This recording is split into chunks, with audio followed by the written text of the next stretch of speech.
Hello, everyone. Welcome to YGG SPL and 2023. Happy New Year to you all. Glad you found your way over here because tonight we are definitely going into the Splinterlands hard. We got some stuff to talk about. My name is Rogue Patton. I am joined, as always, by my co-host, Damour. How are you doing today, sir? How's it, everybody? Happy New Year, like Rogue Patton said. Yeah, looking forward to the new year. Exciting new things happening in our game universe. Um, New cards being released, Immortalis being one of them. Exciting times. Looking forward to it. No, it's starting out like strong. They're like day or like the third. Yeah. Third Well, is when they were just like, yeah, here's another update, and it was nice. It was a nice pick up where we left off, from last year. But yeah, I wanted to start off the show talking a little bit about YGG SPL, the stuff we got going on there. We ended last year for the most part. Everybody was on break, but as we're ramping back up in the new year, we're definitely going to be checking off a lot of boxes going forward. So I wanted to mention a couple things in the bulk buy. After bulk buy 1, we actually, the sub DAO itself didn't participate in the second part, but we had a lot of members participate. What's going on, Bob? we are in the house. Yeah, we purchased 9,000 Chaos Legion packs. That's a lot. 9,000 Chaos Legion packs. And that was awesome. So we've got a bunch of bears now in the DAO. So we've got them all nestled away in their den. Really happy with their new home in our sub DAO. But that was an awesome purchase for us, and it was amazing that we had leaders within our sub DAO that were able to invite people even outside of YGG SPL to participate in that, right? To make it the biggest bulk purchase of the group buy, right? And so through the course of all that, we ended up pushing through 2 airdrops. We got Possibilis after the first one, and then shortly after the second one, 6 days later, we ended up pushing to the second airdrop. So it's been nice getting these airdrops going pretty quick. But so yeah, the sub DAO right now is sitting on all of those packs. We have not opened them yet, and we are not going to open them until after the final airdrop is released. Okay. At this point, At this point, we believe that since there's a definite time on when the final airdrop is going to come, like within 80 days or something along those lines, it is in our best interest with 9,000 packs to wait and open and accumulate the gold foil legendaries from potentially the from that final airdrop and all of the airdrop summoners going forward.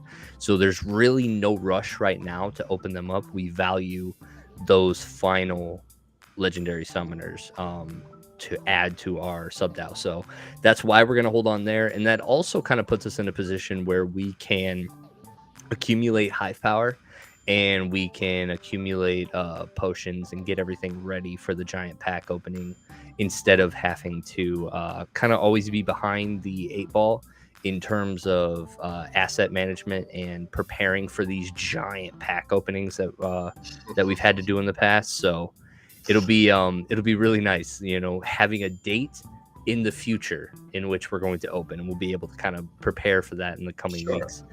So yeah, the reinvestment committee is focused there. We have the new DECB proposal that we're going to be discussing exactly what position. Yeah, we're gonna have to talk about what position we're gonna take as a sub DAO, but that's on the that'll be on the docket to discuss. And then realistically, it's at what point do we transition? Like, how much are we doing for here? At what point do we start to get ready for rebellion? So all of this is going to be hashed out here the beginning parts of the year. So very excited there. This week I actually have a big announcement on the esports side. So you guys will see an announcement before Saturday or on Saturday. depending. But definitely Saturday at the latest, you will see an announcement from me on a move that we made on the esports side. That is, in my opinion, it solidifies the goal and it solidifies the message and the desire and the passion. So I'm looking forward to sharing that with you guys and the direction that we're going with it. So look out for that. Other than that, Gap season ended officially, and we had the NFTs completely come out for those. So Damour, did you get all your NFTs? Yeah, well, I got a couple.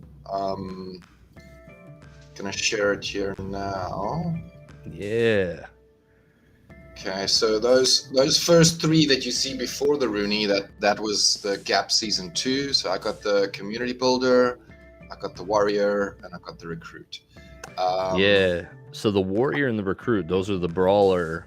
Those are the brawl participation. Sadly, I didn't get the highest level of the brawl participation. I couldn't achieve my 60%. I'm below the 60% win. I mean, bless your guys' hearts, but like Dragons, y'all have been in the toughest of competition since the beginning of the season. You guys were in tier 3 when nobody was in tier 3, and we're jumping right back into the fire, right? I think we're 5 brawls away from upgrading to tier 4, so we're jumping right back into the fire. So it's exciting. It's exciting. How many people from Dragons were able to kind of put together a performance to win that final accomplishment in Brawls? I think there was 4 people that did achieve that, but it's not many. Interesting. Yeah, that was kind of part of the strategy that we were talking about, but like once SPS rewards came out, I mean, it was just like, no, we have to go for the SPS. We have to participate at the highest leagues possible, and it was definitely baptism by fire when we jumped up into 3, but it was weeks, months after you guys had already done it. Yeah, sure, and I think you're probably still months away from tier 4, right? So yeah, at this point, like it's 1,000 crowns, right? It's not cheap. 1,600 for us because we just got the first one, so we would have 2 levels of our arena to get there. Sure. But like realistically, that was the case for us back then as well. But we've done that journey already. Yeah, realistically, we have to upgrade the barracks first. Like our barracks is currently level 4, and I can't imagine going any further with the arena until we get at least level 5, because that's when you unlock silver level Gladius cards. And I mean, there's not a lot of Gladius cards, so I know there's not a lot of people in our guild that have enough cards. I can guarantee there's nobody in our guild that has enough cards to level up to gold, to play any gladiator card in gold, right? Okay. But I know that there's some getting to silver, and so I want to make sure that's available before we move any further. Because like, can you imagine going to tier 4 brawls and still like having your barracks to where you can only play bronze gladiator cards? Like, oh, that would hurt. That would hurt. I hear you, and that is the case with us. I think I do think we're still playing at a bronze level, which is sad because I've got my Korra at level 2 already, but I think that's bronze. That is still bronze, right? So I do still get the benefit of the 1 health. Yeah, the 12 health. Korra is a little bit more heals on the Korra with a level 2. I don't have a higher level Korra, sadly. I wish I did, but I think everybody does wish that they had a higher level Korra. I just wish I had any Korra. All right. Oh, you don't have a Korra at all? I don't have a Korra. No. Really? I haven't had. Okay. I've been playing here forever. I'm at a point where I've said enough is enough. I'm not opening booster packs 2 at a time. I'm hoarding them. Okay. Once I get to 100, we'll do a mass opening. I did a mass opening recently. I don't recall exactly how many it was, but it was definitely above 50 packs. that I opened, and I think I got 3 or 4 Koras in the deal.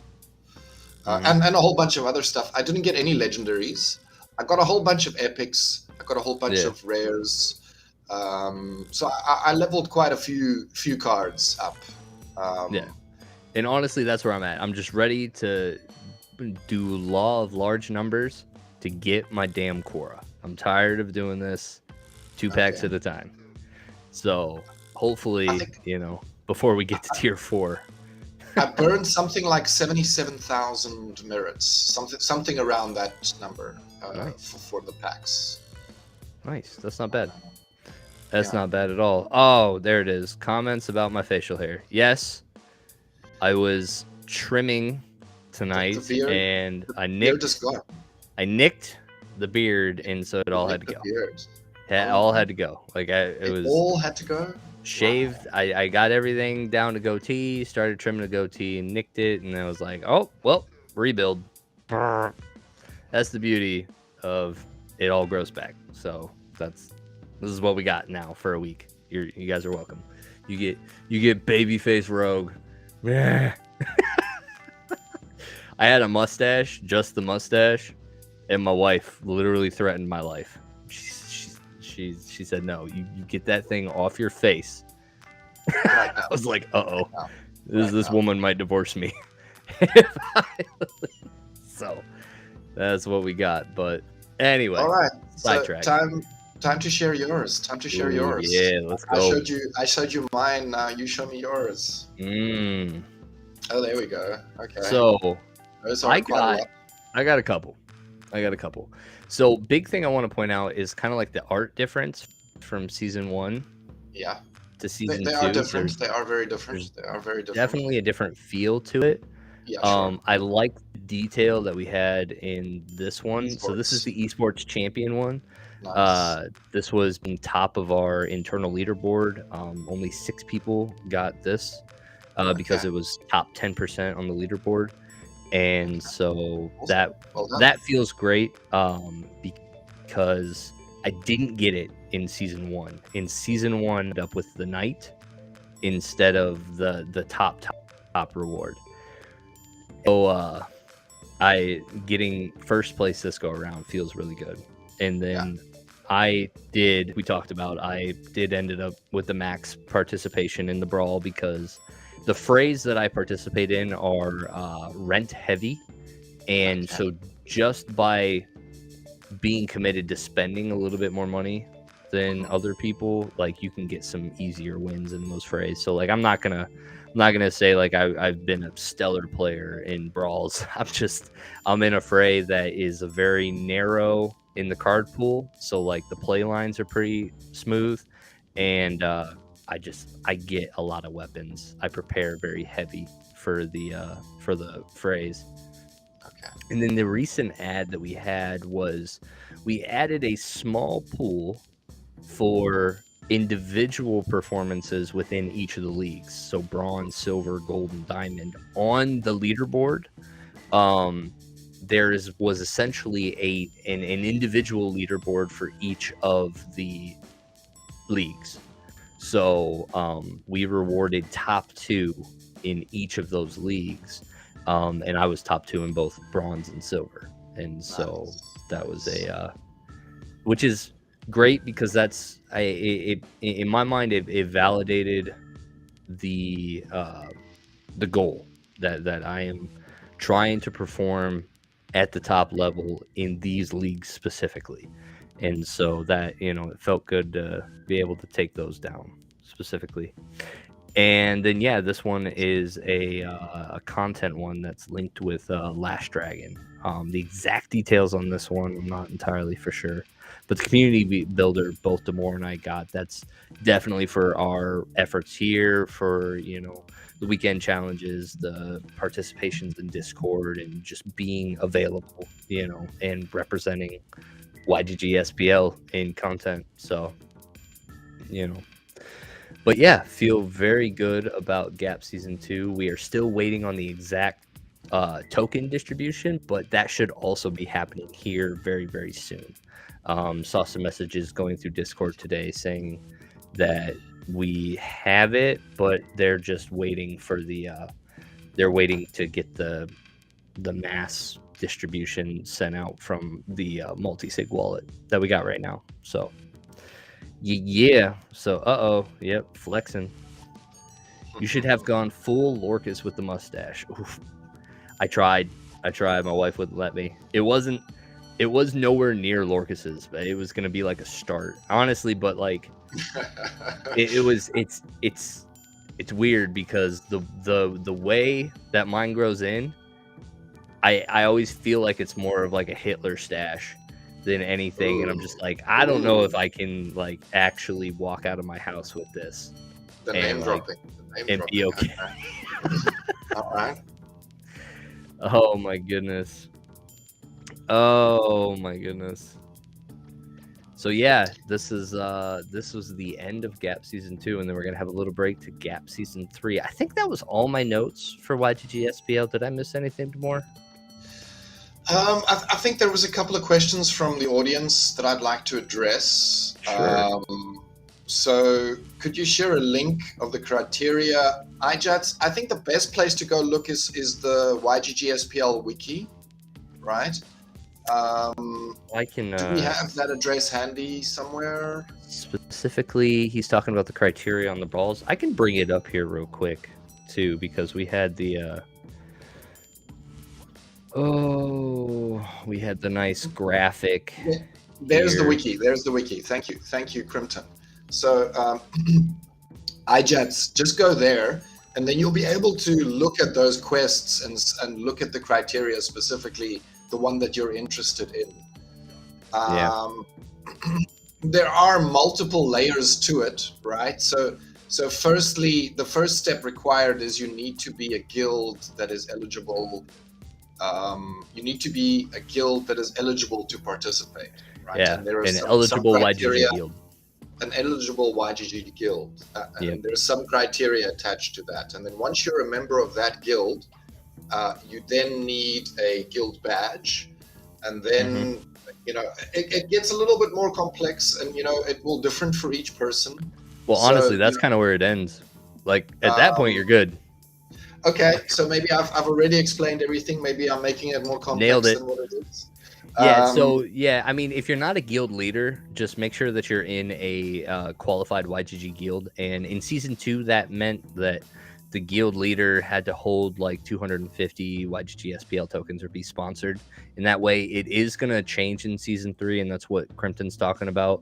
We're actually going to change it to where you have to have, I want to say it's like 5,000 YGG SPL tokens. Which the YGG SPL token is partial representation of the, or it's fractional representation of the assets within the sub-DAO. And so we actually, in the Discord, AJ posted a spreadsheet / poll where you can show interest to go buy the tokens if you want to, or just have them distributed like they have been in Gap seasons. But we also do have quite a few big holders of YGG SPL within the sub-DAO that will sponsor guilds. If you present a case and go full Shark Tank with them and just be like, this is my business model, and be like, I'll give you 40%. No, I'm just kidding. They won't do that. But no, we so like that's how YGG Legacy ended up getting in. We were sponsored by Last Dragon, by Lorcas. I don't remember who exactly, but we were taken care of. And through the course of 2 seasons now, I'm positive between the guild leader and myself, we've got plenty of YGG SPL to sponsor us for to take care of ourselves for Season 3. But yeah, that's generally. And then once you're in the qualified guild, then yeah, it's go to Polygon. You can do it Polygon or Ethereum and mint a YGG badge. And the YGG badge is just an NFT that you carry in your wallet, and they use that as a tool to distribute tokens. Essentially, it's how they kind of identify members, and you get certain rights and privileges by just having a badge in your wallet. It's like a badge that gets you through like a security checkpoint, gets you into their dashboard, and become an official member of the DAO. at that stage. Yeah, Right? it's pretty cool. So, and then after that, like you're good. Guild leader kind of takes care of everything from there, and then gap season wise, we can talk about gap season 3 once we get all the achievements set up and everything and all the rules. But yeah, that's that. Okay, so was there any other questions I missed here in the chat? Dragoons would not have been taken into account. Yeah, no, Dragoons I know would have, because I know that they were part of a qualified. They were part of the umbrella. Just talk to your guild leader. But not only the guild requirement, but the gap quests may differ as well. Yep, season 1 and 2 had differing quests that people could obtain. Yep. So yeah, season 3 subject to change. Awesome. Well, I think we can go. Please upload videos on Spotify. I think we've got a couple due for upload shortly. We also have taken a break, so there is that to take into account, right? We did take a little bit of a Christmas break. We haven't had a show in a while, but I do think the plan is to start uploading videos to Spotify, Leandro. No problem. We will definitely do. Yep. He says last one was November 22nd. So yeah, we've had quite a bit of a break. Yeah. Sorry about that. New Year's resolution: we will be more on top of it. More videos. We want more. Okay. As we were like 18 minutes late for this one. Yeah, exactly. Darn it. Do we need to fill out the tournament form to be set ourselves up for the esports sides? Yes, you do. You do need to fill out the tournament submissions, and you need to, ideally you want to place number 1, 2, or 3, right? And then you score good points and you can climb. Unlike myself, if you get a 1 or 2, if you're really lucky, then let's be real though. 12 was still 12 points was a payout. There was not everyone that participated, that floor wasn't set at 12 points. There were people that got paid for 10 and 11 points, which is essentially because we only took the 12 best scores. And so if you fully participated in all, if you logged 12 tournaments and you day 2 12 tournaments, that's the floor of points. And there were people less than that on there. So even the 1-pointers count, ladies and gentlemen. Even the 1-pointers count. So don't listen to my negative comments. You participate. Not everyone's. You get participation trophies, guys. Not everyone's KV. KV over here was him and I were back and forth there for a minute. He had 10 or 11. No, he had 10 top podium finishes. Wow. So the max score, so if 12 is the minimum, 120 is the max, and KV got really flipping close. He got close to the max. Yeah, look, I get sad when I see KV up versus one of my battles. It's oh damn, all right, that's a lose. All right. He was 1 tourney away from a perfect score, 11 out of 12. I need to learn how to fill them out. Okay, Bobcar, I'll show you if you need to. But there's a channel in the Discord. There's a channel. Well, you actually can't. You can't see it now. You can't see it now. It's closed because it's closed right now. Gap season's done. The season is complete. Until season 3 starts, then it'll open again. You'll be able to see it at that stage. Bob, are you in are you in the YGG SPL Discord? He is. He's part of the Dragoons, right? So he's also joined the Dragoons. I don't know if he's got a badge. Well, I'll tell you what. I'm not too sure on his personal situation. Bob, just make sure before Gap Season 3, when Gap Season 3 is announced and all that, make sure you're in contact with us in the Discord. Tag us, do whatever. And we'll make sure, even on this podcast, as Gap Season 3 comes up, we'll kind of walk through some of the specifics to make sure that anybody that is around and wants to participate knows how. We do need to, I think, get 5,000 tokens for the Dragoons somehow. I thought Lorcas kind of had them taken care of. That's never been a commitment, so all right. I'm not sure. I'm not sure that's reality. Shark Tank. Yeah, some investment required, some donation required, some sponsors required to get Dragoons up and running for season. Legacy 3. might sponsor you. Oh, we're gonna get a legacy sponsor for Dragoons. That's nice. I'll throw like 1 coin at you. 1 coin. Oh, thank you. Here. Thank you for the sponsor. Thank you for the tip, sir. Thank you. One of 5,000 achieved. The question is, how close to 5,000 can we get? I'm willing to put up some for Dragoons. I have some coins available that I can sponsor with. Yeah, we'll see where we end up. I don't know. It all depends. We'll see how much we ended up getting off of this last gap season and go from there. But yeah, I very think that's excited. Kind of the measure of all the guilds, right? Is how much was earned by the members, and how close to 5,000 are we as a group? Krypton. Thanks, See you later, brother. See ya. And what else have we got to talk about in our game? Well, now we go right from YGG SPL to just SPL, and I mean there was some stuff. Honestly, we got a lot of stuff to talk about, but There's let's start. a lot happening, right? Yeah, let's start with DECB. Okay, look, I'm not really in favor of proposal DECB. Even with the modification to Soulbound? Okay, so the Soulbound does check a very large box for me. Because I was very, very scared of arbitrage happening. Yeah. And people abusing the system and trying to make a buck, right? Yeah. Which is human nature, right? So I don't want to be angry at the people for wanting to do that, right? Mm-hmm. But at the same time, I know it'll hurt our economy. It's going to hurt the economy. And it's going to create inflation on a token where we do not need any more inflation right now. We really need to stop the freaking inflation. Beep, inflation, right? Beep, DEC beep.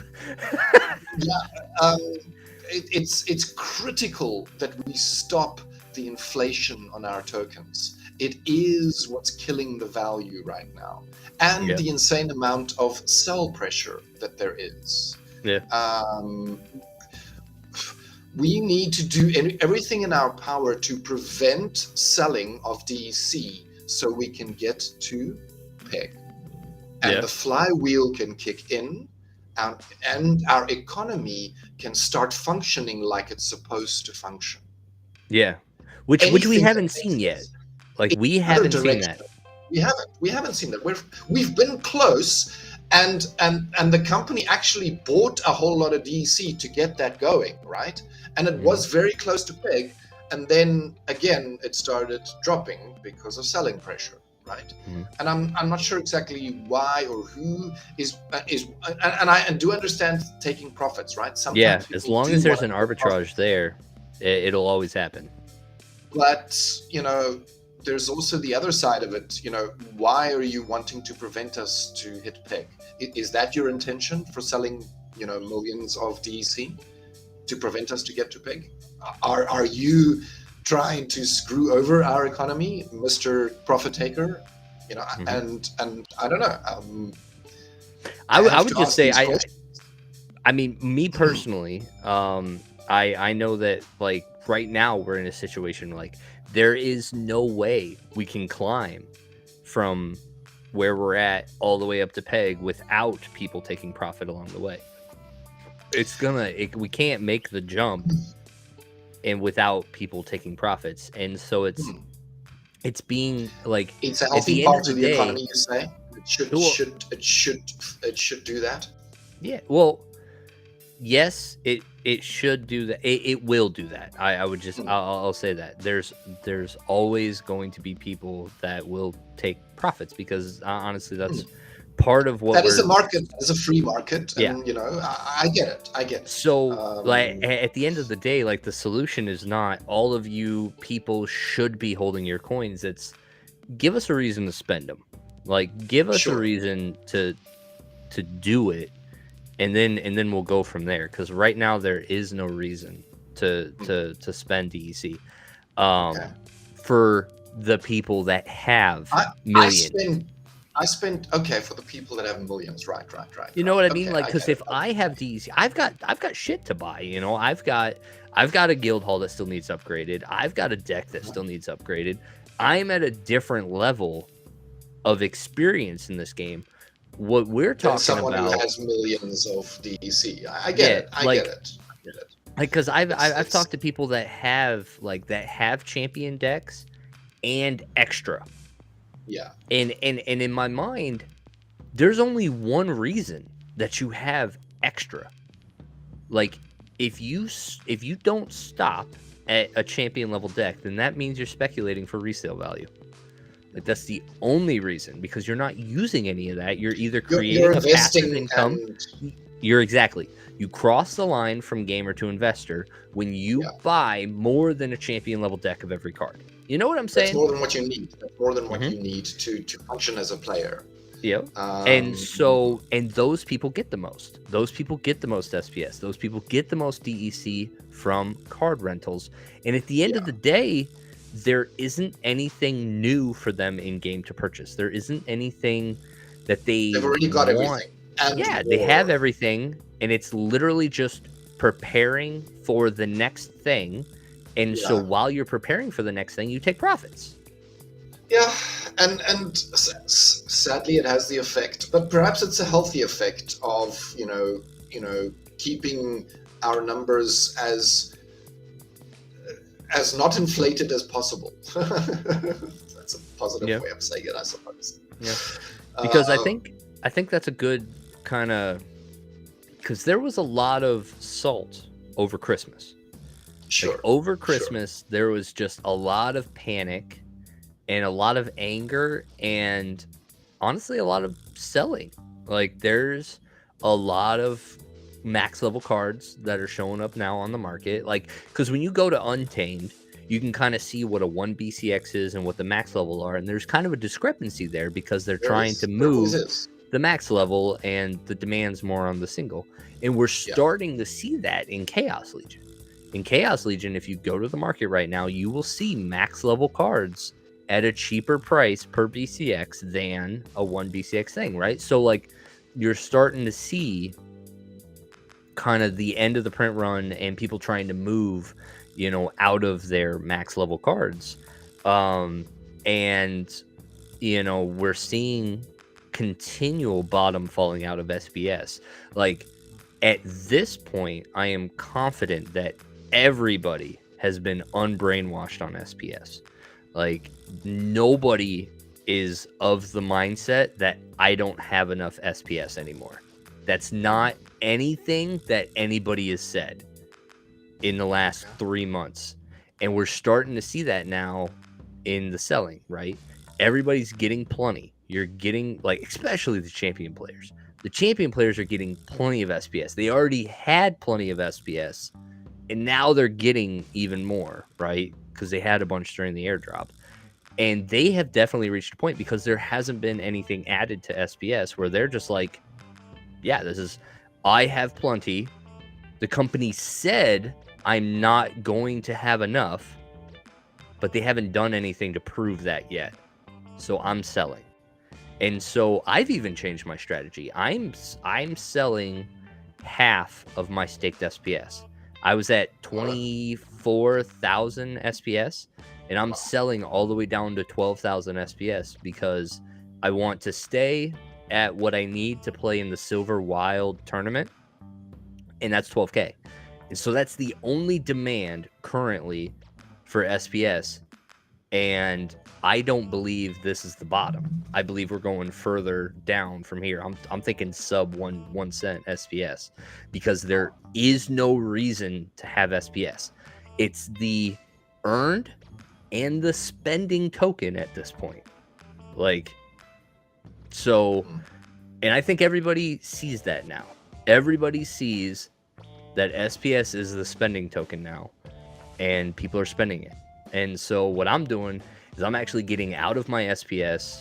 I'm getting out of enough SPS where I can still participate in the tournaments, but I'm not doing anything extra. And I'm buying Riftwatcher packs from the store. I'm putting it in the sub-DAO. I'm putting all my SPS in at the sub-DAO. And then I'm selling those packs. Like right after I buy the Riftwatcher pack, I'm selling the packs for DEC. And then I'm going to hoard the DEC. So the reason I'm doing this is because one, I'm confident that airdrops, but I'm confident SPS is going to go down. I'm confident that SPS will continue to go down until DEC goes up, right? So I would rather have the token that's going to go up. And I can take that 20% loss essentially because I bought the pack for $5 in SPS, sold it for $4.20, $4.15, whatever, after whatever. And I got that in DEC. So now I'm sitting on that much in DEC. I can probably assume with relative confidence, being in this market for as long as I've been, like I'm confident that DEC will go up 20%. So I will make that difference back and I will have a nominal $5 in the future while SPS continues to tank. So then I'm doing like two things that every good battle mage is supposed to be doing right now. I'm throwing my SPS in the sub-DAO and I'm hoarding DEC. I'm doing everything that good little battle mages are supposed to be doing. So that's my strategy right now. And I think there's a lot of people that are kind of in the same boat. I don't know if everybody's doing the Riftwatcher DEC hoarding like I'm doing, but everybody's definitely selling SPS. And there's no reason to hoard it. And that's why I'm not going to tell anybody in the audience that there is anything right now. You got a different opinion? Tail says he's sad. So why is he sad? I'm not sure. I'm not sure. I'm saying nothing but good things. How much SPS did you put in the sub-DAO, Tails? Jeez. Guilt this man. Guilt. Sub-DAO? I didn't put anything in the sub-DAO. How do you put SPS in the sub-DAO? You buy Riftwatcher packs from the you buy Riftwatcher packs from the store. If you buy the gems I was thinking the YGG sub-DAO. Sorry, I was confused. Okay, all right, got it. Sad that everyone is selling SPS instead of DC. I mean, backwards. It's not really bad. I mean, it's backwards from what we were told a year ago. That I will give you. But like anybody that can just take off all the propaganda from last year, you sit down, you look at this economy, and you tell me that SPS is not the spending token. It is 100% the spending token, and it will be for as long as this game exists. Because we will always be burning SPS for DEC. We will always have to pull the trigger and get rid of SPS to do the thing that we want to do in this game, right? Like that's where we're going to be for the rest of our existence, right? So that's where, in my mind, burning the SPS for DEC is the same as spending SPS. So it'll always be the spend token. Yeah, I hear you. That's kind of what the intention was, but it hasn't turned out like that. The reality is different from what the market's doing. But honestly, I prefer it this way because, like, at the end of the day, we had DEC, we had SPS, and we had vouchers, and you're supposed to drive value to all three of those coins? How? How the hell are you going to drive value to all of those coins, right? Like the one was supposed to be value to the other and was just supposed to like all work together. But then when they dropped, they all dropped. Like you didn't care about your vouchers. Like you didn't care about SPS because voucher value was tanking. So like who cares about staking SPS? You're getting a cheap coin that way, right? Like nobody's been like, we know DEC's been inflated to like, Lord knows, unbelievable quantity. So like that's never coming back. So like this is a perfect way to just align to where we offer one thing. You can buy this with one thing And that one thing is not going to be created without burning this thing. So realistically, DEC doesn't matter at that point. DEC is just the it's the stable coin. It's the USDC. It's the thing that you just like. It's supposed to be just the intermediate, right? So it's only SPS and it's only stuff in game. That's hopefully where we get to, right? Yeah, that's the intention. That's what I understand behind the flywheel and the mechanism, right? That's where we're trying to get to. That is the goal. Yeah. Well, I guess Tails tells me the game is not in a good spot when the player behavior is opposite of intended. Like at the end of the day, I guess what was intended a year ago isn't intended anymore. I guess that's where I wouldn't go so far as to say that game companies may intend lots of different things when they do stuff, right? Yeah. But hardly ever is it the case that the community does as intended, right? Community does what community does. It free markets, and stuff happens, right? And the economy decides, or the market decides what happens in reality. The buying and the selling, and that's what's happening. Yeah, so he's saying here that if SPS goes sub 1 cent, that means that even top players are earning in champion, which will further decline. Like at the end of the day, you're right, but I mean, I guess that's where I don't care. I don't know, because from an earning perspective, sure. See, while I have the sentiment that maybe I've thought about buying some Rift Watcher packs, right? Even though I'm paying a hell of a lot more SPS right now than what I paid at the start. Oh yeah, 100%. That was a hard pill to swallow. It was going for 70 SPS at the time, at the pre-sale time, where now it's going for like 200 SPS. It's quite a huge difference. So yeah. I have started thinking about buying, but I haven't done it. I haven't pulled the trigger on it. I haven't sold my SPS. I haven't done that. Mm-hmm. Will I regret doing so? Maybe. I don't know. Well, I mean, and honestly, this is fully for me to also get in later. Like, I don't believe we will just continue down forever. I think we will go sub 1 cent.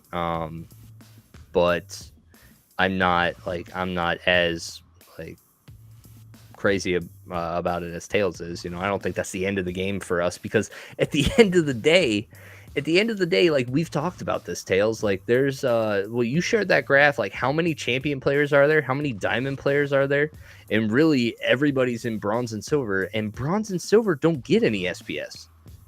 Like we've never like nobody gets SPS in bronze and silver, and we still play the game like religiously, you know. So I'm not, did we forget to change the title? Oh, I did it. That was my bad. I went live. I don't change titles. So we're Weekend Challenge, and we're Damien and Damour, DamienWolf live and Damour live. Okay. Yeah. So bots are in bronze and silver. Yeah. So like, but that's, I mean, looking at like the general like player base and everything, I think the majority of people are in bronze and silver. And you know, we talk about like the new player experience and all that stuff. They're bronze players and all that. So yes, and nobody gets SPS down here. So like. And that's where it's out of the equation. Like soulbound reward cards, I'm actually really looking forward to it at this point. Now knowing that, like, and again, Tails is the one that brought it up, I think, first publicly to the YGG or the SPL community, basically saying that, hey, Gods Unchained does something similar. They have ghost cards. But they have a mechanism set in place that allows you to turn that ghost card into a real NFT. Yes. We need to do something similar. And I think that is stuck and now I think we can guarantee that's going to happen. Exactly what that's going to look like, we don't know entirely, I but want it to be a DEC sync. I want it it should to be be another 100%. DEC sync. It should be a And DEC that's sync. perfect. That's And perfect. and in my mind, like the original thing that was brought up in the town hall was like to mint to turn the card into a real NFT, you had to burn like the burn value of the card plus 5%. But in my mind, I'm saying just 2x it. I don't the plus 5% means nothing. 2x it. Like if you want to mint a common reward card, 10 DEC. If you want to mint a legendary, like 1,000 DEC, like it's $1 to mint a legendary reward card, and that's like you're setting, like you would just be setting the like nobody would mint the them. floor. Yeah, the floor.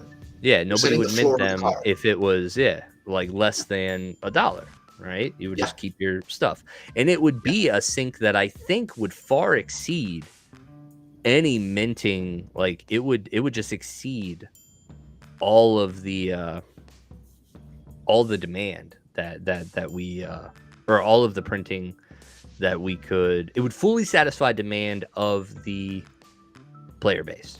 I think that's a lot. That is a lot. There's also a lot of comments in the chat, so I'm trying to read and pay attention to you, and I'm obviously failing at both. So Virus is asking, how would Rebellion sales go if SPS is sub 0.01? Well, Rebellion would be in DEC, so it would go a lot like Chaos Legion. Yeah, at the end of the day, like a new set would probably go well, because again, we're talking like it would probably even go further down for SPS if the flywheel hasn't been engaged at that point. Yeah, it would probably go worse for SPS at that point, because I think the only way SPS recovers from here is player staking, if that makes sense in some way. I don't know. Like, I'm worried that player staking is just gonna have more SPS in circulation, and it's not going to cause real demand, because at this point, who cares? Like, if player staking is linked to the reward cards and the potions and like all the chests, like if you need that player staking to get reward shares, maybe. That's my understanding. Is in order to earn, you need anything in the game. You need to have SPS staked. Okay. On your account. Yeah, now, that would it can be delegated from another account. It can also be your own, but there does need to be some staking involved. Yeah. Yep. And then I guess the only other, like, there's a couple other things that they could do. Like, well, the one would be if DEC gets back to peg, but we've got so much DEC to go through. And then even after we've gone through all of this, there has to be something in place that says that we are burning more SPS than we're minting every day in order for us to trend in any direction, which is a lot of SPS, I think, in order to generate that much DEC demand. We would have to be burning through a lot of SPS. And then the third thing would just be maybe those quarterly promos they were talking about. I've said it before I like that idea. A quarterly promo can go, like, you can sell it for vouchers, you can sell it for DC, you can sell it for SPS. Like, honestly, whatever token you need to recover with a burn, I would just do that. And you could sell a promo card for, like, I don't know, 100 SPS or whatever. I don't care.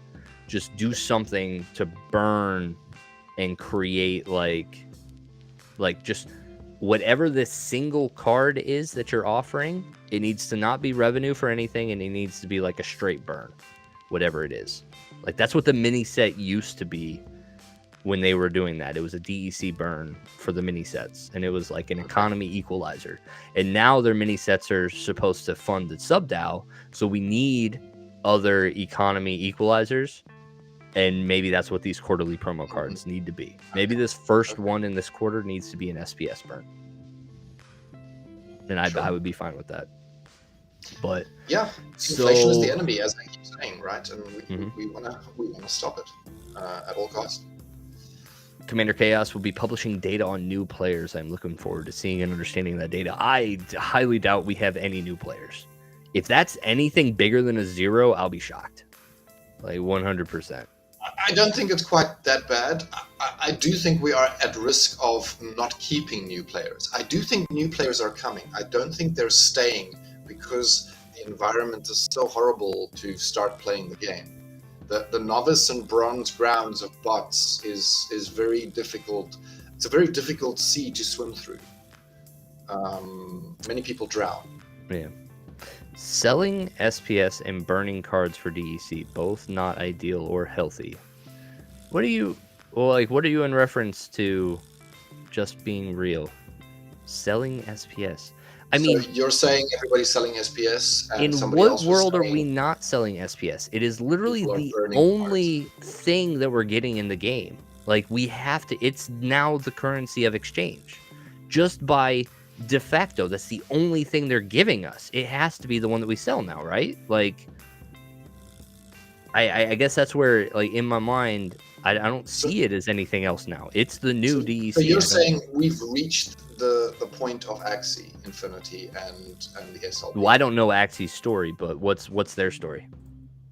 Well, essentially, they had one coin as a reward that was being used as extraction and sold for cash, right? So you're saying SPS is now that for Splinterlands, and that's what's going to continue to happen. It's going to be what we sell to get cash, and then we go from there wherever we need to go. Yeah. Well, because right now, how do you progress your account? How do you progress your account without bringing in fiat? You need to bring in fiat, or I hear you. But that's it, right? That's it. So yeah, like that's where like that's where it's just like, for me it's common sense. This is I know they were saying one thing, but it's not true at this point, and I don't think it was malicious. But like, no, but the changes that we've made have brought us closer to that direction.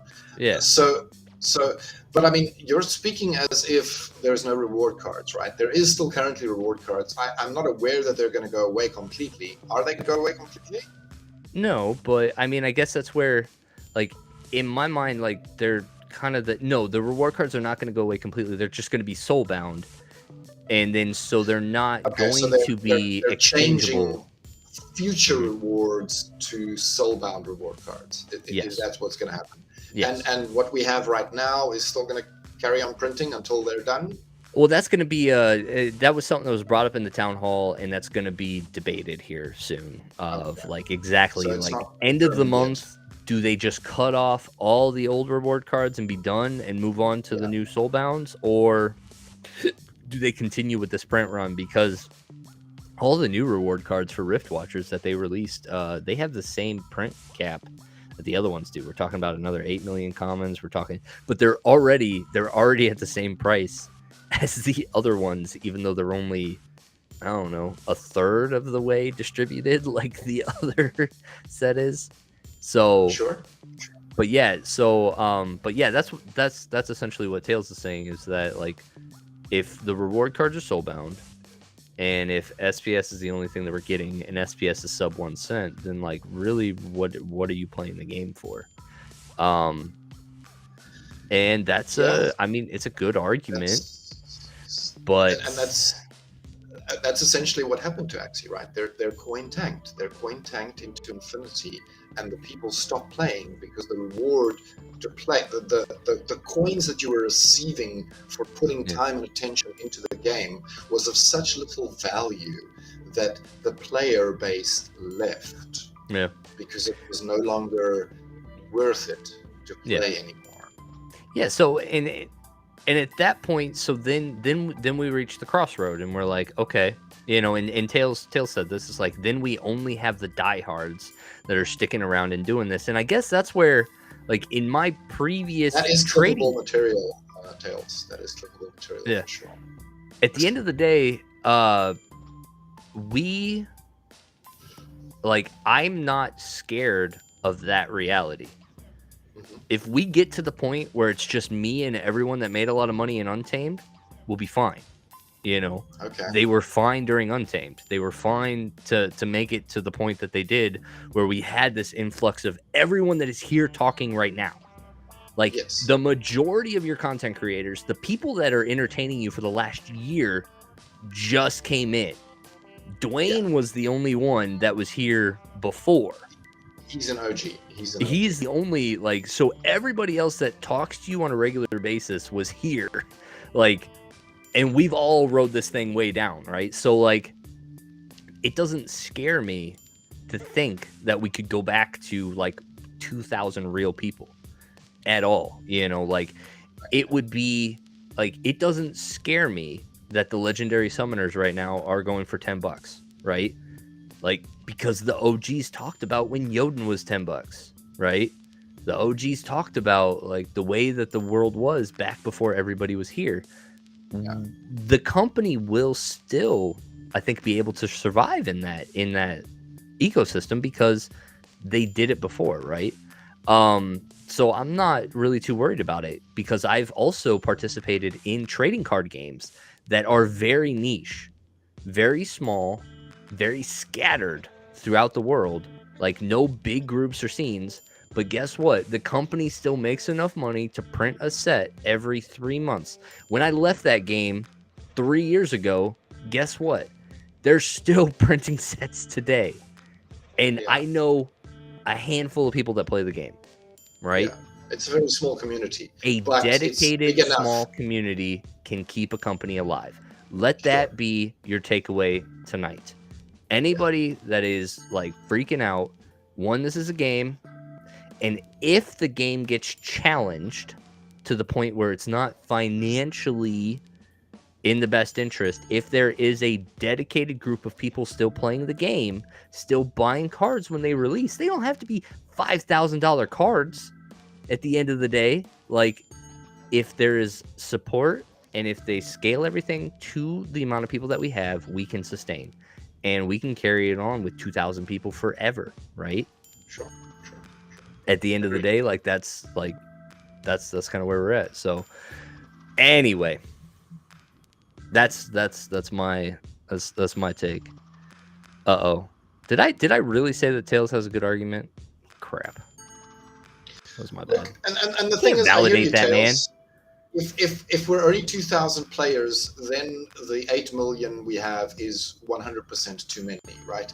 So the 8 million is very good for a community of 20,000 players, but it's not so good for a community of 2,000 players, and that is fact. That is fact. Cannot be denied. Cannot be denied. But that's also assuming that our numbers stay flat, right? No, 100%. That this statement can be true if there's still 8 million copies of a single common card. Like, it's totally still true. Like, look at all those common cards. Yeah. They printed way more than 8 million of those, right? Yeah. And those aren't worth anything. And that game's still alive. Like, we'll be fine. We'll be 100% fine. Yeah. But, you know, I can't imagine us staying so low in numbers forever. I do think that the game will reach a point where it's, you know, all fleshed out and all of the lovely, awesome bits that everybody wants is added. And we'll get there eventually, and then things will start functioning properly. Not financial advice. Not financial advice. Yeah, sorry. I can't just go on camera and say we'll be fine without saying not financial advice, but we'll be fine. Because honestly, it's not. It's not financial advice. Because at that point, look, the dedicated group of people that play physical trading card games, what you guys have to understand is that in the physical trading card world, the majority of the people that play the game are literally just spending money. It is just like Web 2. There's very few people people in the trading card space that understand the value of the cardboard that they have and have a platform or a system in which they can sell and monetize their collections in a way to break even or make money. Like very few people play that approach, where the majority of people literally just spend the money for the shiny thing and then hold the shiny thing until they lose the shiny thing, or sell it Or at a sell the super shiny thing, or at a trade it crazy for low another discount, shiny right? thing. Like there's Or so many people that will literally go to a brick and mortar store and sell something at 25% of its value because they can't sell the thing online themselves. And so the service of the physical person behind the counter that is willing to pay you 25% of its real value, there are many people that take advantage of that, right? And so, yeah, no, I'm like totally not worried. I'm a Magic the Gathering vet here. It's all spend there. Of course, we trade and sell, but it's really about the game and spend for it. Yes, but Magic the Gathering is definitely at a tipping point right now. Like enough of their community is aware that like WotC, like Hasbro, has been milking the shit out of them. They feel super drained with the amount of products that they've released. They are a prime example of also why I love Splinterlands. Like this was one of my complaints. Yeah, this was one of my complaints with Gods Unchained. Gods Unchained was following a very similar model to Magic. They were supposed to be doing a set every 3 months. They didn't have a print run. They decided when they were canceling the printing and just pulling it off the market entirely. Like they were very weird about their distribution of cards and how many and frequently they did. They released full sets, like 250 card sets every 3 months is like what they were aiming for. And so they were totally going the Magic the Gathering approach. And I love that about Splinterlands. Like, so everyone's like, they did 8 million of this one common card. And I'm like, bro, at least that common card is worth something here. Like, go anywhere else where like a real common card isn't worth the cardboard it's printed on. Or like, I would even argue that Gods Unchained is in that same boat, because Gods Unchained is playing a game. The feeling there. It's the feeling I got there, honestly. Gods Unchained is playing a very similar game as Magic the Gathering, where you're playing with a constructed deck. And that constructed deck means that like you're choosing the 30, 40 cards that have synergy in the way that you want. Yes. And oftentimes the more rare cards have the most broken of abilities. Sure. And so you just play a very expensive deck. You play a lot of the epics, legendaries, rares, right? Commons don't find their way into a lot of meta decks in that traditional deck style. Right? I've got a space for 1 or 2 cards, and I mean, it has to really fit synergy wise. So like that's why bulk commons are a thing. Like nobody like competitively plays with those. In Splinterlands, we are oftentimes pigeonholed into situations where we have to play suboptimal cards. Like we have to play like I've played a hardy stonefish once or twice in my life. Like, a lot of times. The hardy stonefish. And I'll have you know, that hardy stonefish made the difference, right? That was the difference between the win and the lose. Right? So like we look at our cards and you're like, all right, so I've got, the bulk commons, right, that are down at like a penny, right? Very niche, but like it's nice to have in your collection. You don't know when you're going to need it, right? That's the beauty of our deck in Splinterlands. Look at this. Come on. Come here. Honestly, Tails, like you could have totally come on live. Like literally, you're in our chat. Like, knock it off. Like you could have jumped in whenever. Like you can literally jump in right now. Right? The link is there. What's up with that? But Magic has formats. There's Pauper, there's FNM, there's drafts. Although for Splinterlands, we have that in every game because of the rule sets. Yeah, and I mean the rule sets even take it. Like they take it even further than Magic the Gathering ever could. And that's the beautiful part. I'm actually really looking forward to when we can get drafts going. I've talked to Weirdbeard about how drafts, like how those should like maybe look. It's one And of the stuff on his list, I'm yeah, aware, but it's definitely way down on the list, I think, of priority stuff that he's bringing in. yeah, But I love his list, right? I think he's got some great ideas. Very, very good moves for the game in general. yeah. So hold on. Gods Unchained has a total of 31.8 million cards minted. They sold $320,000 of cards.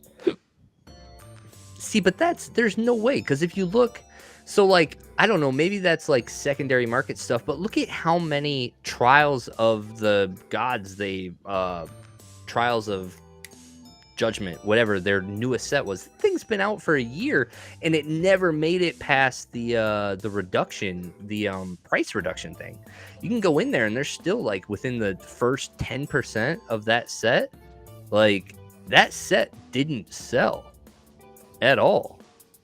Like and it's I don't know. So sure, maybe secondary market stuff, but that's honestly maybe you're just getting into a different game there. Like at the end of the day, you've got meta cards that are still very important there, and there's limited ways to earn without it. Like right now, we are at a situation in our game where like the majority of people can earn without a Jotun. It is very hard in the game of Gods Unchained to run a deck without Demogorgon, to run a deck without the Pyramid Warden. These are meta neutral cards or whatever, colorless cards that are hundreds, if not thousands of dollars. I think the Demogorgon was last I looked. And they're still that expensive because they were printed, I don't know, years ago before the big bull run. And they're still legal in whatever format that they've decided. They've never changed their format, right? So, like, at the end of the day, it's probably just whales arbitraging up there at the top, just transferring the same cards back and forth. Plus, they've got like 3 different coins that they can use. They use gods and Ethereum, like they're tied right into Ethereum. So maybe money-wise, there's some more stuff there, but no, at the end of the day, like I don't see gods as having. Gods has the better Web 2 looking game. Gods has the best game that could onboard people into Web 3 visually and gameplay wise, because it is so similar to Hearthstone, so similar to Magic Arena. It is literally drag and drop a player in there. They can pick it up real quick. They also have a great onboarding for new players. They have starter decks already kind of set up for them to play through. They have a system set up where you're playing a bunch of crappy people for like the first week or so, right? But like when I'm talking about the game, I'm talking about the game up in Mythic, up in Ethereal Diamond, like the top leagues, right? Once you get up there, yeah, once you get up there, you have to have the best decks. You have to, and they include Pyramid Wardens and Demogorgons. Anyway, 2 Pyramid Wardens is all you'll ever need, but how much is 2 Pyramid Wardens right now? Like, here, let's go token trove. And even at that max price, right, it's still a lot cheaper than what Jotun is, right? I agree, Jotun is insane. And I mean, that's not even talking about a kitty. A kitty is, absolute insanity, the amount of money it's being asked for. I will never be an owner of those at those prices. If they're cheaper one day, maybe, sure. Pyramid Warden right now is... and it's only a rare. Like, this is the other important part, is this is only a rare card. There's 10,000 copies of this card. There's only 152 on the market, though, and they're going for $100 a pop. So yeah, $100 versus it's $200. It's $200 to own the card. But this is also to Tails' point is, in that game, all you'll ever need is 2, because that's all you can play with. That's your max run copies that you can have in that deck. But then let's just, while I'm here, let's look at Demogorgon. There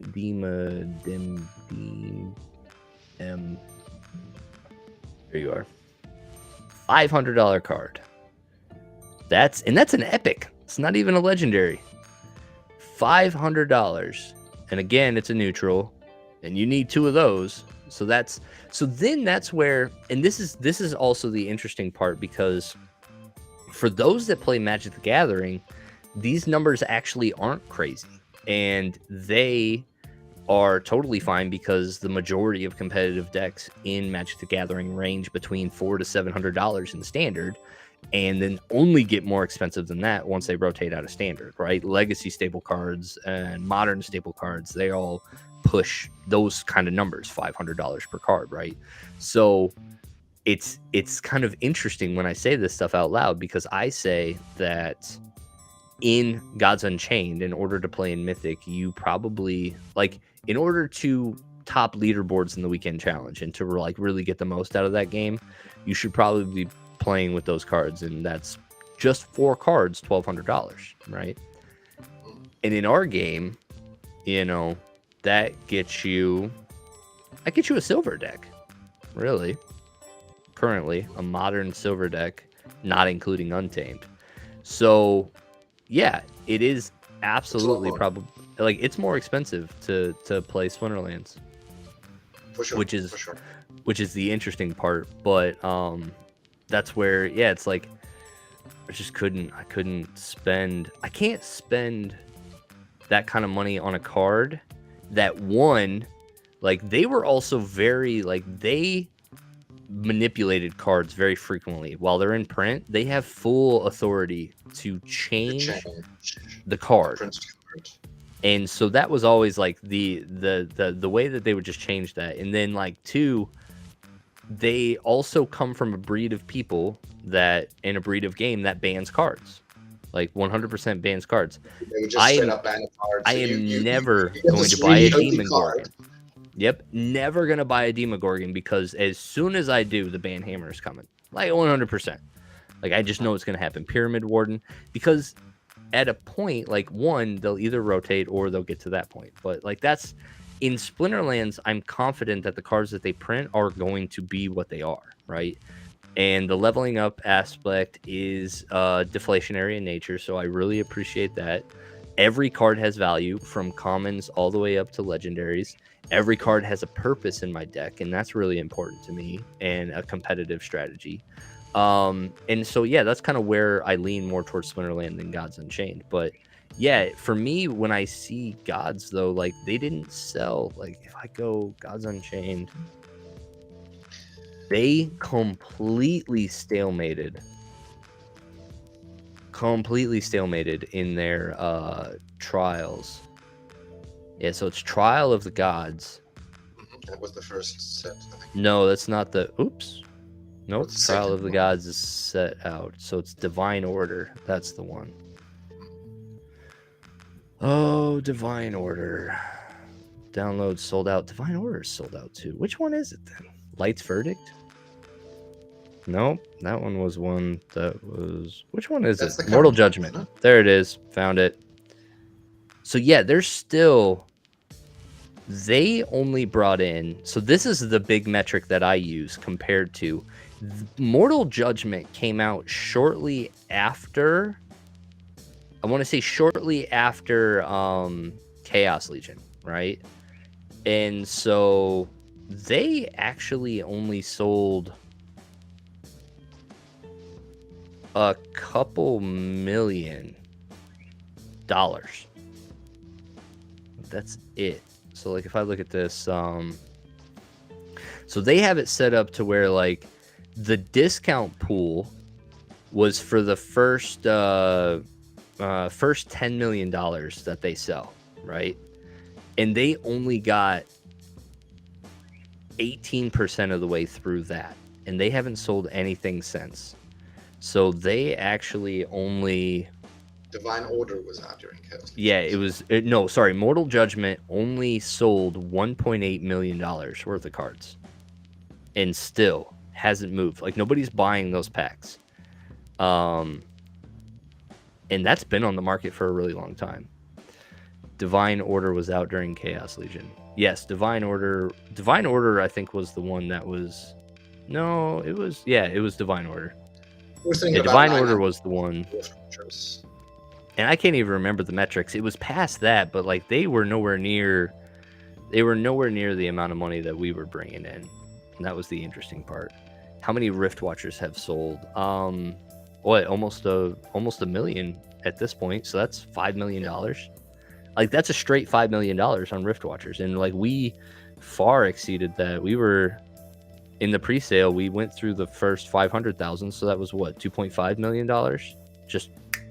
just in the pre-sale, which is more than we're already more than what they made in dollars. What their set did. Now, this other one that they got, so like this Winter Wonderlands, this is their newest one, because they've been since then, which was a year ago, I think at this point. They've been releasing like little mini sets with like 20 or so cards in there.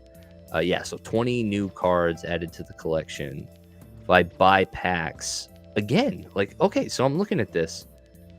There is the discount pool remaining. One, they're selling these booster packs for $10 a pack. Holy crap. In a bear market? Okay, so $10 million a pack. But the way they got their thing set up is they've only gone through 43% of their discount pool, which was supposed to be $1 million. So they've only sold $430,000 worth of this card last month, right? Okay, that's only 1 month's sales. Okay, right? So there may be more. Yeah, like in October, we sold just in the bulk sale. Just in the bulk sale for Chaos Legion, we did more than that. Like, and that was like the 5th attempt to go after like Chaos Legion, right? Like the point where we were exhausted, we still put up more than that. So like that is my rose-colored glasses emoji. Wonderlands is a holiday set available for like a 4-week window. Yeah, no, it's you're right. It's going to be a set that's very limited because it's only for the people that are there right now. But like good for them that they finally put a time limit on it. But like, why is, I don't know. Anyway, but your rose-colored glasses, like, so I don't know, like. In my mind, Splinterlands, you're right. Maybe daily transactions on cards, they might be doing better, but the company itself isn't selling near as much product as Splinterlands is. Like, period. Doesn't compare. Yeah, which means ultimately we have a larger community. And yes, a large portion of that community may be bots. I hear you. Maybe we have a larger community. I don't know. I don't know how many daily active players they have. You see, that's the thing. And look, I mean, let's go there. I mean, right? Look, our number will include the bots, of course, which is sadly something we don't want. What is that DAP website? DAP Radar, right? Yeah, DAP Radar. Okay, so Tails is trying to piss me off tonight. It says Rift Watchers is not a success currently. What? Time out. Those cards are amazing success. I'm not sure. Yeah, all right. Well, let's look at this. Let's look at this from this perspective.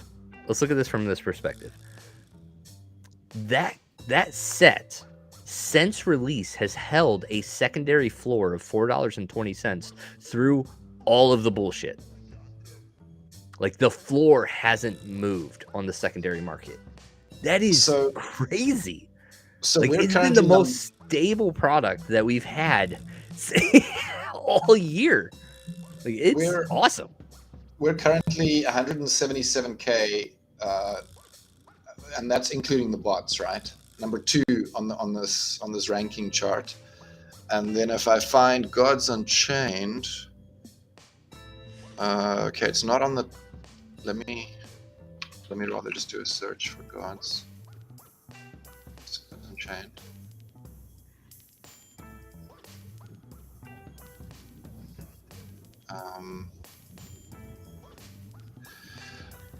It's 2,000 users daily. That's like a death knell. I'm sorry, that's like a nail in a coffin.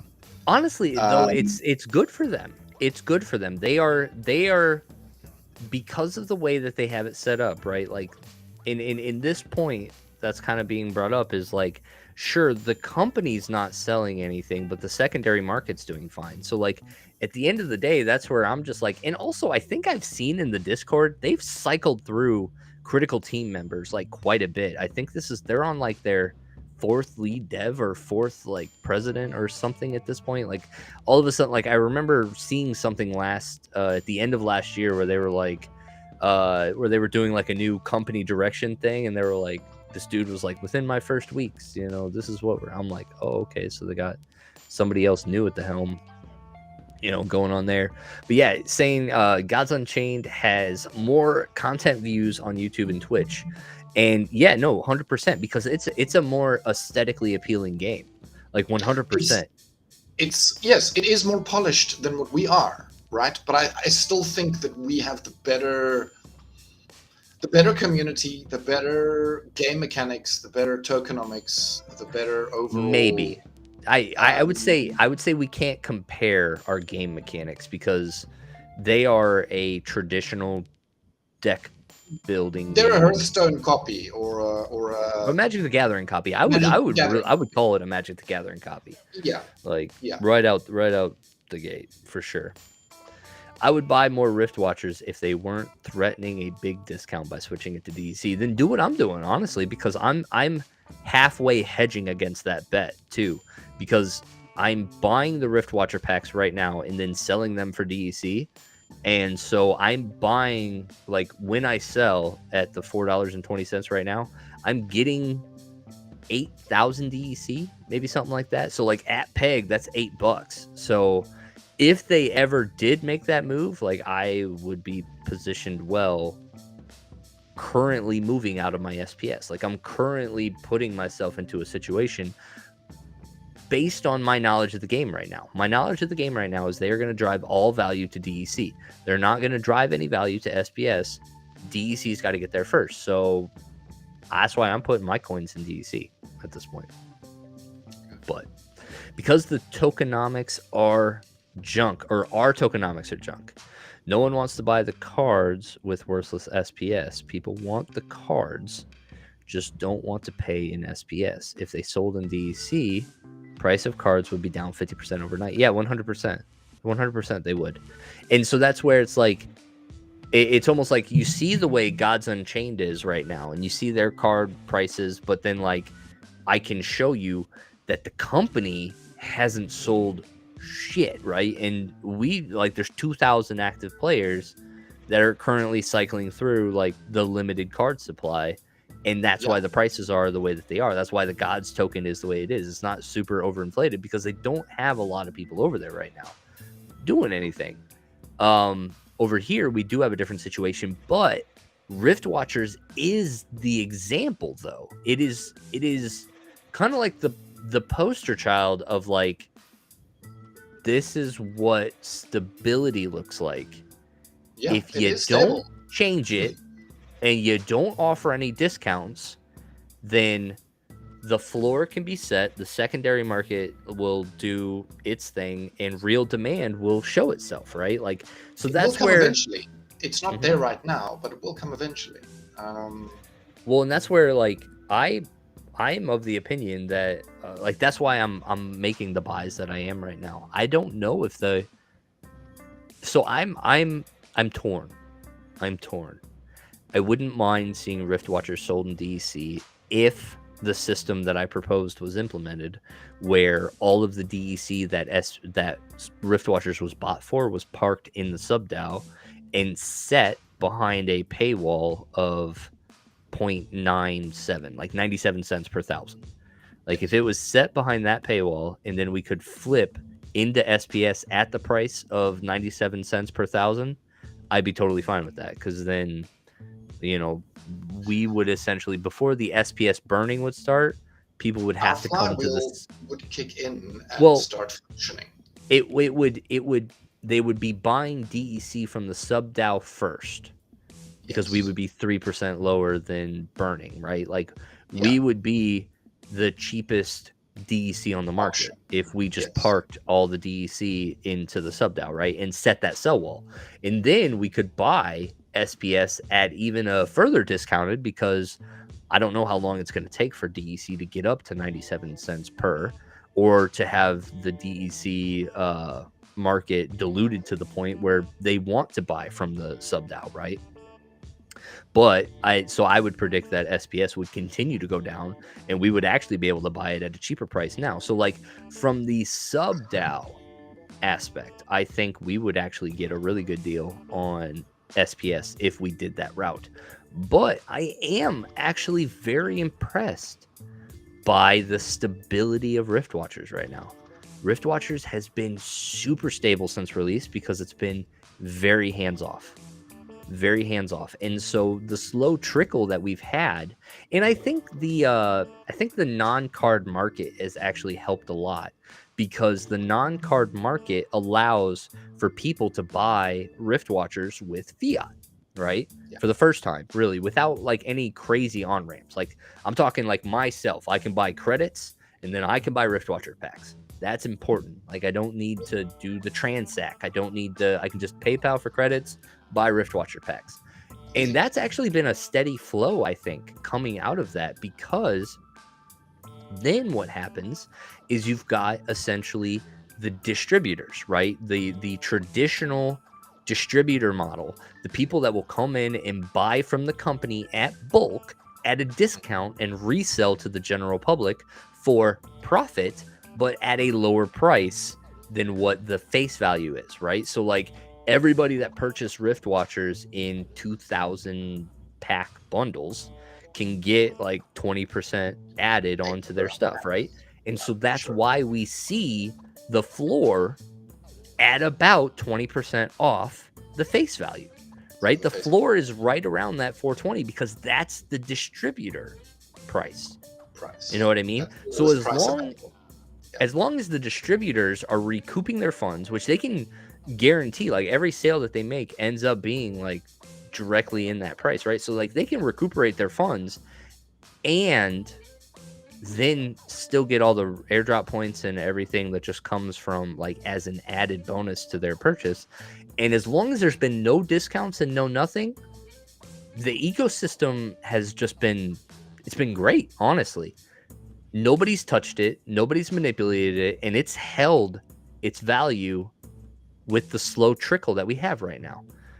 And so it just takes people like me and probably a lot of people in the audience to just finally look at their SPS and be like, you aren't what you were supposed to be.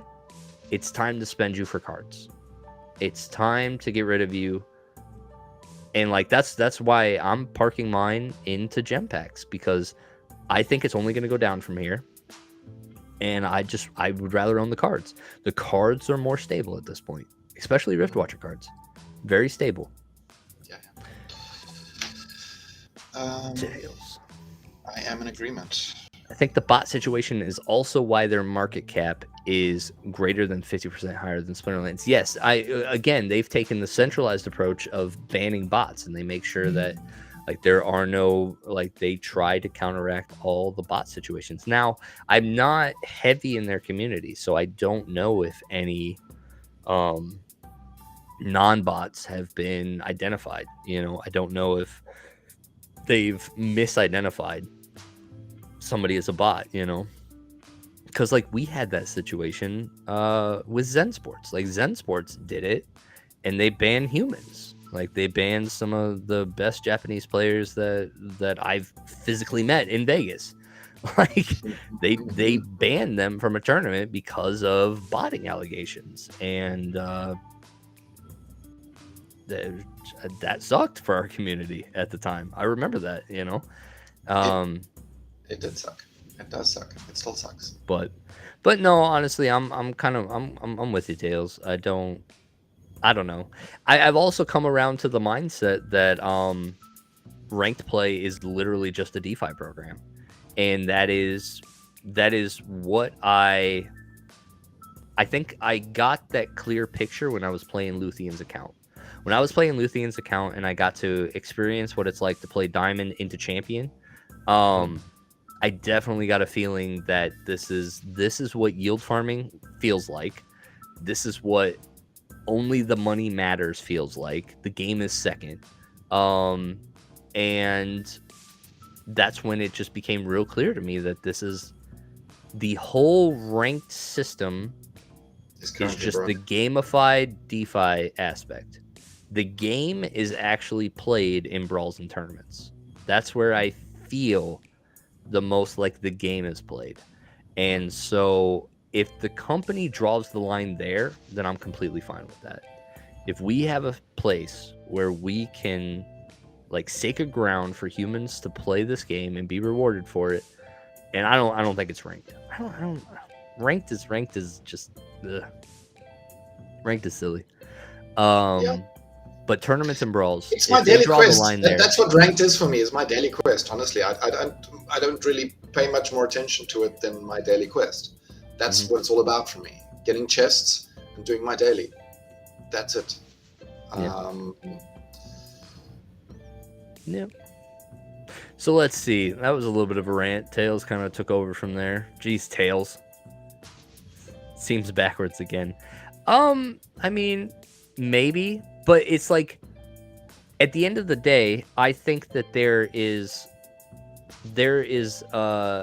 more of an ability for the in-between collections to earn more in ranked play than in tournaments. You know what I'm saying?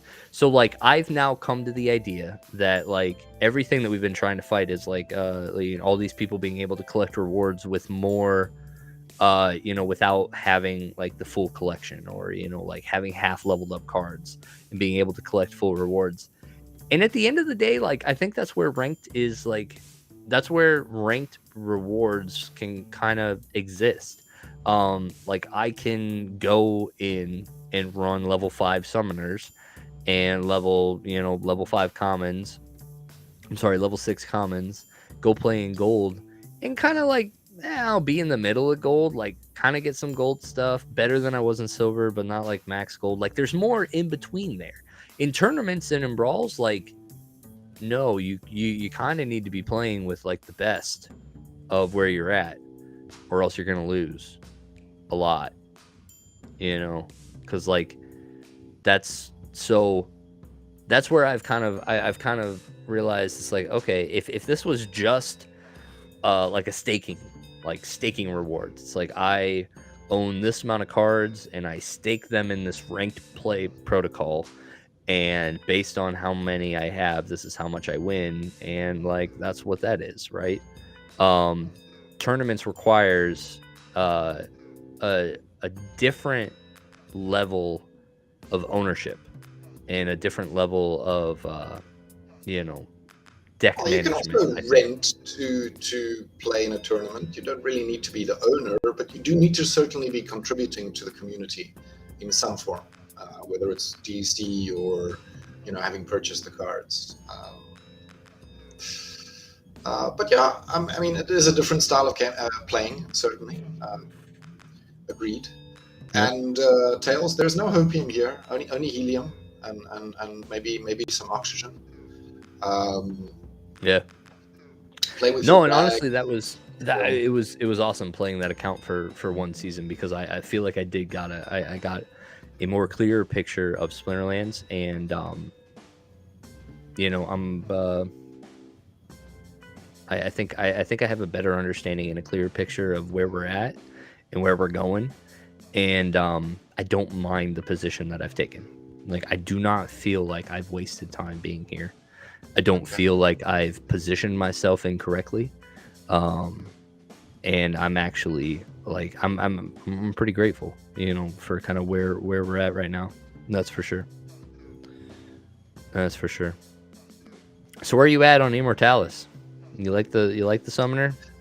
I do like the summoner. Right? I think he's got a lot of boxes checked. I really wanted a Shatter out there as a summoner ability, and the reason is the whole Grandmaster Wraith reign. I think he does. The Shatter does a lot for the Resurrect and the armor guys up front play. Yeah, that Chaos Titan in position 2, like being able to just shatter all them. Yeah, like that Shatter ability is great, but just being able to play green more freely than just and magic. The void versus the magic, right? I mean, that's a solid play. Yeah, running the void and the Goblin Psychic. everybody's got health, so that affects everybody straight away. You don't need to guess about it. It's nice. I like it. And you could perhaps play into it. I'm not sure how strong of a team that would be, but if you play into the weekend, right? So -1, -1, -1, maybe you end up with some ones, and you throw in that, what is that ability that explodes everybody for one? Redemption. Right? Yeah, So you throw a redemption in there, and wham bam, whole team dead. It's quite nice. I think that was one of the strategies that I saw up in Champion. Like, there was definitely when you run the failed summoner, it's like the low mana green team with Mylor. You run that failed summoner up front, and then back it up with the Queen Mycelia, the Chimera Princess, and all of that. But then, like, specifically, one of the best mirror breakers was running both Dr. Blight and Djinn Bak, the Djinn Bilzka. Yeah, Bilzka. Camouflage. Because it was double weekend. It was double weekend on both of those at full. And so that first magic reflect, the first amplified magic reflect off of the failed summoner was doing enough to kill a Queen Mycelia. It was doing enough to kill a Boxer. Nice. It was very, like, the double weekend was a great strategy. And so seeing that weekend in green, I know that that's going to be played up there, especially, like, oh my goodness, your failed summoner now has void. Oh, exactly. So now it's magic reflect and void, right? So you're doing less magic damage, although that's going to hurt the reflect, right? Because it's based on the amount of damage that gets done, isn't it? Yeah, Tails says it's mana expensive. Death can pull that trick due to the mana requirements. Yep. Yeah, so Death has got a lot of weekend aspects too. I don't know if it does the magic reflect as well as the green team does, but no, I'm very excited about that airdrop card. I think we've got 2 left. We've got Death and we've got Dragon. So we got Death left. and Dragon. That's the 2 that's left. I'm excited for both of those. I'm really hoping that the Dragon one is something exciting. I'm not expecting a kitty by any means, but I'm hoping for something nice. I hope nobody in the game ever expects a kitty ever again. Like, people need to understand. Kitty was bad. From a card standpoint, that card was broken, and that's not that's not a card that you want to print. You don't want broken cards in your game. No, you don't want broken cards. And for those who don't, for those who don't understand why that's broken, is it's the meta and it's the counter meta in the same card, which means that you don't, like, you always play that card. It is the optimal play in that situation, right? Your +2 speed and your true strike. You're the speed meta and the counter speed meta. It's not fair. Not at all.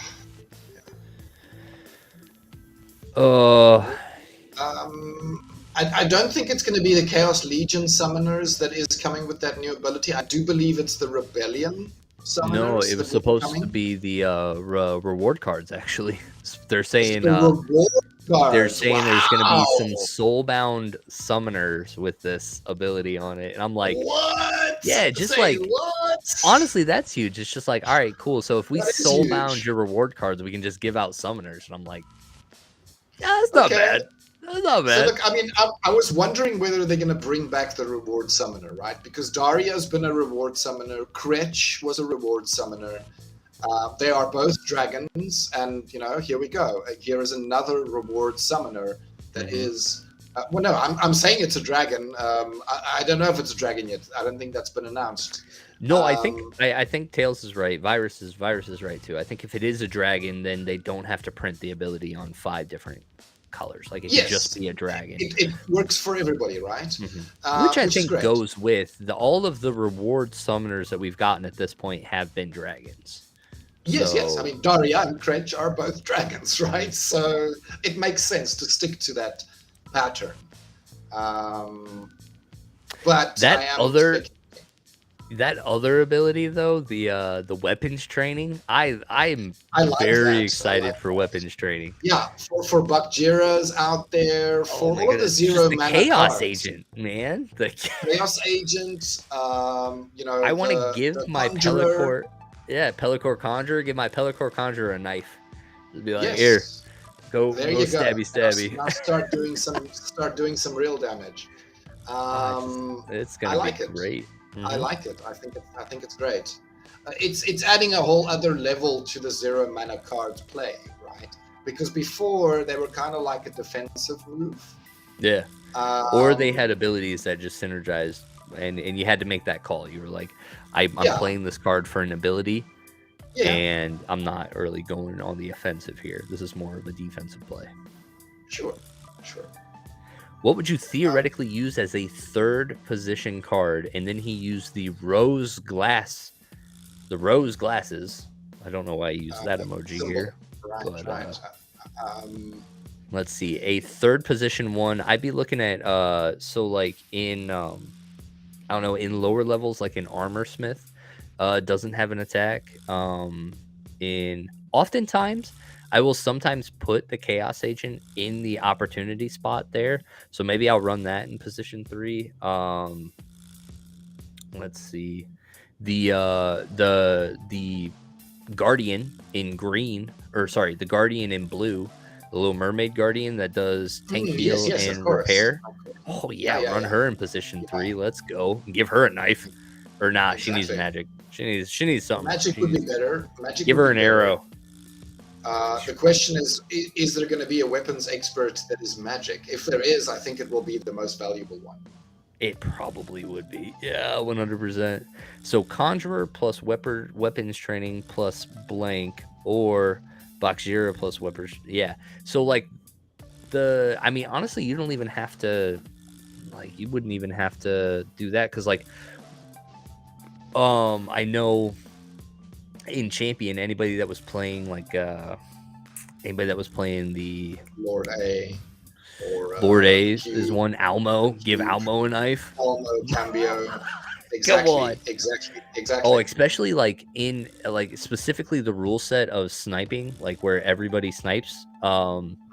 Like that's usually where you end up parking something in that position 3 or position 2, depending on what you're running. And so you would park something there. The snipes, right? That would be like you'd weapon trains that. Like, oh man, that'd be it's crazy.